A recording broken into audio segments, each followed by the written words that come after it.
to do so. The adventure of wholehearted living launched my work, continues to inform my relationship with Steve, helps me find the courage to be the parent I want to be and the grace to try again when I'm not. And most of all, this work continues to lead me back to myself, all of myself, the parts I love and the parts I've orphaned, and keep bringing back home so I can wipe their noses, bandage their skinned knees, and be whole. I wrote The Gifts in my early 40s. Ellen was 11 years old when it came out, and Charlie was only 5. Now Ellen is a senior in college, and Charlie's about to start high school. I haven't changed the stories or much of the text. The lessons are the same, even though the kids are older. Steve and I have more wrinkles and gray hair, and some of the concepts have become the foundation of entire books. Integration. When we talked to the readers about the 10th anniversary edition, people were very clear that the text shouldn't change. This book has become a reference guide and touchstone for many people, and we want to honor this. We did, however, add a new integration index so that you, as a listener or as a reader, can start to embed the work in your life. When we were doing the research for Rising Strong, we discovered more about how creativity is the engine that drives integration.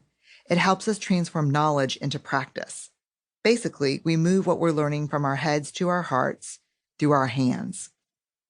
We created an index that you'll be able to find. You can download it for free on the Brené Brown Gifts of Imperfection hub on our website. Just go to brenebrown.com and you can go to the Gifts of Imperfection hub, and there's all kinds of free resources and downloads.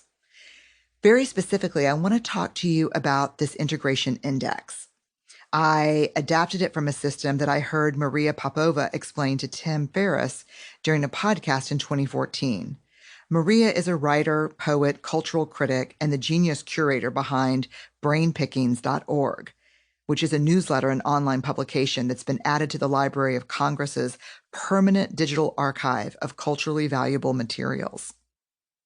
I discovered this integration index idea 6 years ago, and Maria may no longer use this approach. However, for those of us who spent many hours wondering how she tracked, connected, and wove together all of the source materials she shares on brainpickings.org, it was a brilliant illumination.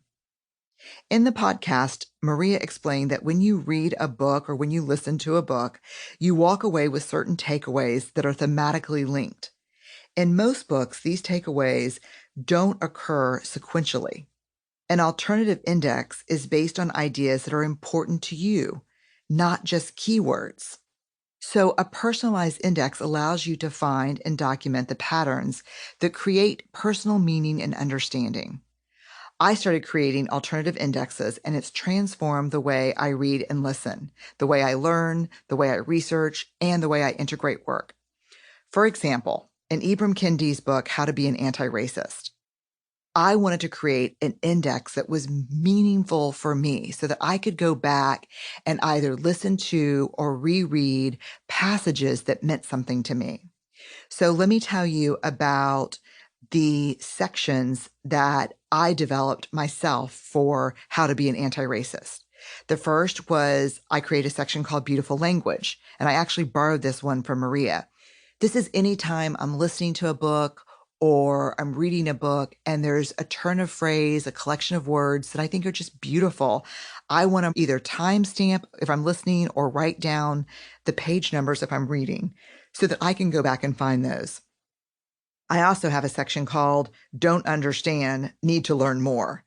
That's where maybe the author or the reader says something or writes something that I don't fully get, and I want to track back and reread it and dig in. I have a personal favorite, which is FD, stands for family dinner, something I want to talk about with Steve and the kids over family dinner. I have another section that I called Had No Idea. And this is for when I'm reading or listening and someone talks about something that is completely either surprising or maybe even shocking to me. There's always more books to read. So has the author turned me on to something that I want to go look at? Because I work in leadership and organizational development so much, I also have a special index that says organizational culture change. If I read something that I think will be helpful for me, or I'm listening to a book and there's something that will be helpful for me, I just write down the time mark or the page number. I have another one that says